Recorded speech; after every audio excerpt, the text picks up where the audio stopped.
Bertemu kembali bersama saya Suki dari CGM11 Komputer YouTube channel.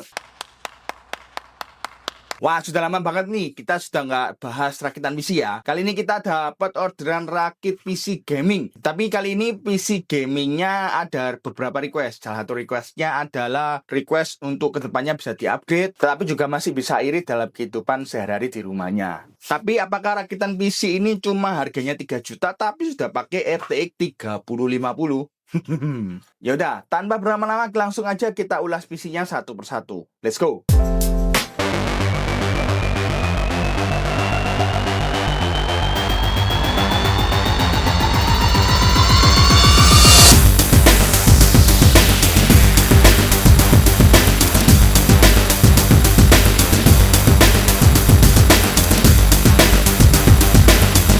Kita bisa lihat ya, ini adalah rakitan PC-nya yang sudah jadi. Tidak menggunakan casing gaming yang pada umumnya yang ngejreng ya kan. Tapi ini kita pakai casing yang aman. Tapi masih bisa dinikmati estetikanya. Oke, gue lanjutin.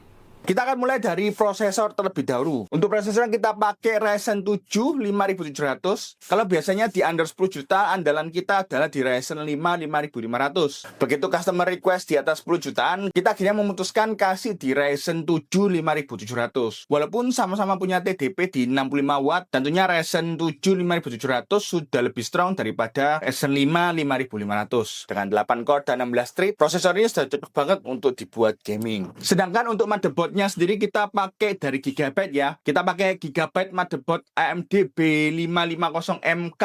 Ukurannya micro ATX, sudah soket AM4 yang sudah kita sesuaikan dengan prosesornya. Untuk RAM-nya sendiri ada 4 slot ya, 4 slot DIMM DDR4. Di sini juga ada slot untuk NVMe-nya. Jadi nggak cuma satu ya, kalian bisa pasang 2, tapi nanti ini kita cuma pasang 1. Dan semisal nanti kalau customernya mau tambah storage, ada slot tambahan lagi ya. Mau tambah SSD atau tambah HDD itu juga masih bisa. Ada juga satu slot PCIe 16 ya untuk dipasang GPU internal. Tentunya sudah tersedianya beberapa USB 3.0 untuk menunjang kecepatan transfer data kalian. Untuk RAM-nya sendiri kita pakai DDR4 Kingston Fury. Kita sengaja cuma pakai satu unit ya. Jadi kelak ketika customer mau upgrade tinggal beli satu lagi yang 16 GB. Karena dari awal customer juga mau request kalau kedepannya juga bakalan mau di-upgrade lagi. Untuk storage seperti yang saya infokan tadi ya. Untuk storage kita pakai SSD NVMe 512 GB dari Innovation. Walaupun masih Gen 3 ya, kualitas NVMe jelas banget akan lebih better ya daripada kita pakai SSD SATA biasa. Dan terutama yang penting adalah garansinya 5 tahun. Tapi masih ada beberapa slot storage yang bisa kalian pakai nih. Jadi kelak ketika customer mau upgrade, pilihan tambahan storage-nya juga masih banyak kok. Dan slot NVMe-nya masih ada satu slot lagi. Jadi kalau customer tiba-tiba mau nambah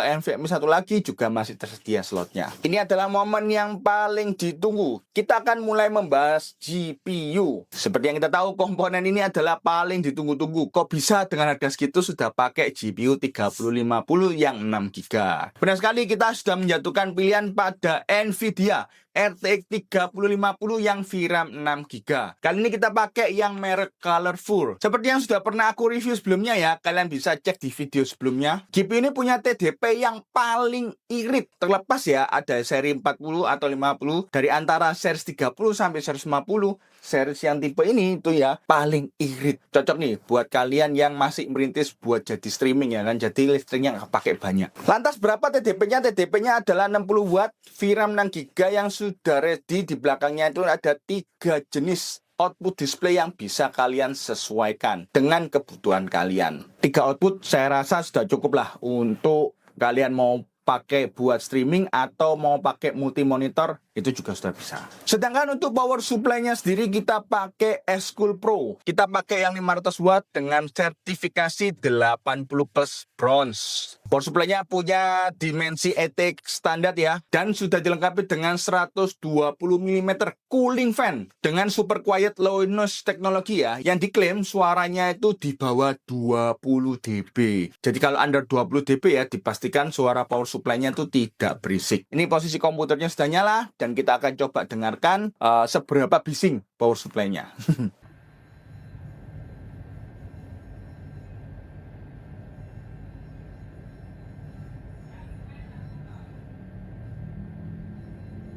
Sekali lagi kita menyesuaikan budget customer. Jadi untuk sementara kita pakai bawaan fan dari prosesornya. Kok nggak pakai water cooling, Tomin? Nah, ini pertanyaan bagus. Sayang banget nih, kalau misalnya dipaksa buat pakai water cooling. Anggap saja untuk harga paling buruknya, yang untuk harga middle itu sekitar harga 1 jutaan. Dengan harga segitu bisa banget lah dialokasikan untuk peningkatan komponen yang punya fungsi yang lebih tinggi. Lantas apakah mengurangi fungsi? Oh tidak mengurangi fungsi sama sekali. Dengan adanya water cooling itu meningkatkan fungsi, tapi bukan berarti menurunkan fungsi atau bahkan sampai membuat error PC-nya. Benar sekali menyesuaikan budget dan tidak perlu dipaksa selama memang dibutuhkan. Kalau memang kamu nggak mikir listrik dan kamu butuh kinerja yang tinggi, ya mau nggak mau kamu harus menyiapkan budget lebih. Dan yang terakhir adalah casing. Kali ini kita pakai casing yang tidak terlalu gaming banget, tapi sudah gaming. Bentar. Ya apa ya? Casing kali ini kita pakai Infinity Mask dengan seri yang mini tower. Casing ini sudah proper banget untuk kabel manajemen yang rapi. Tambahan beberapa sambungan port juga ada di atas casingnya. Desainnya rapi di bagian dalam. Power supply juga jelas tertutup rapi dan elegan. Lalu seri terbaiknya adalah adanya 3 tambahan fan yang bisa banget buat bantu sirkulasi PC kalian. Dan di sebelah sini, kenapa ini belum tak pasang? Karena takut mantul cahaya. Ini sebenarnya ada tempered glass yang transparan. Jadi kalau kelak pakai aksesoris yang berwarna-warna, estetikanya juga masih dapat banget kok. Ya walaupun nggak gaming-gaming banget, tapi masih sudah oke kok. Kembali lagi, menyesuaikan budget. Mantap! Lalu apakah dalam paket pembeliannya cuma ada PC doang? Yo tentunya tidak. Nanti akan ada bonus tambahan dalam paket pembeliannya. Seperti bonus tambahan mouse keyboard. Itu kita pilihkan pakai Logitech MK120.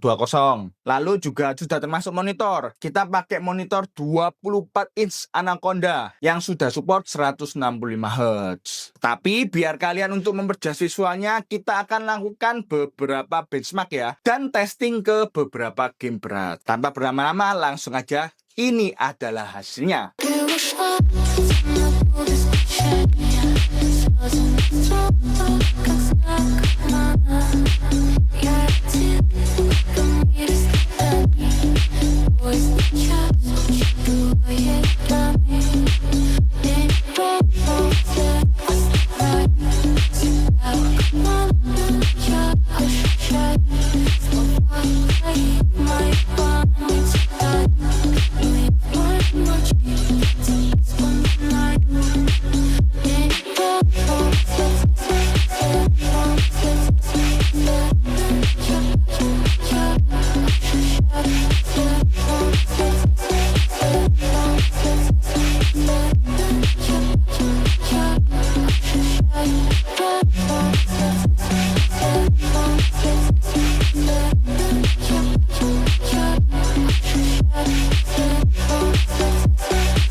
Baiklah, itu tadi adalah pembahasan tentang spesifikasi, benchmark, dan tes ke beberapa game. Nah, sekarang kita akan lanjut bahas harganya. Oh my god! Sesuai dengan judulnya, harga PC ini adalah harga 3 jutaan saja. Yes, benar, 3 jutaan lebih dikit. Lebihnya adalah 8.300.000 saja. Dan semua part adalah baru dan bergaransi resmi. Dan tentunya sudah kami bantu untuk instalkan Windows dan Office. Dan kembali lagi, adanya request dari customer yang butuh upgrade untuk masa depannya, itu bisa banget. Mulai dari upgrade RAM. RAM bisa di-upgrade. Adanya 1 slot tambahan karena RAM-nya saya kasih cuma 1 slot yang 16 GB. Itu bisa banget. Lalu untuk GPU juga bisa di-update di kemudian hari. Bahkan untuk kemudian hari bisa upgrade yang namanya tambahan water cooling. Tapi jangan lupa ya, upgrade-nya di CGM 11 Komputer Surabaya saja. Gimana nih menurut kalian? Kira-kira dengan harga segini sudah oke atau masih kurang nih? Kita diskusi bareng-bareng di kolom komentar ya. Oh, Baiklah, sekian dulu untuk video kali ini. Semoga dengan video ini bisa mencerahkan kalian semua. Jika kalian suka dengan video ini, support kami dengan subscribe, like, dan komen. Atau bahkan share video ini ke teman-teman kalian. Siapa tahu teman kalian ada yang butuh. Terima kasih sudah menonton. Saya Suki and hasta la vista.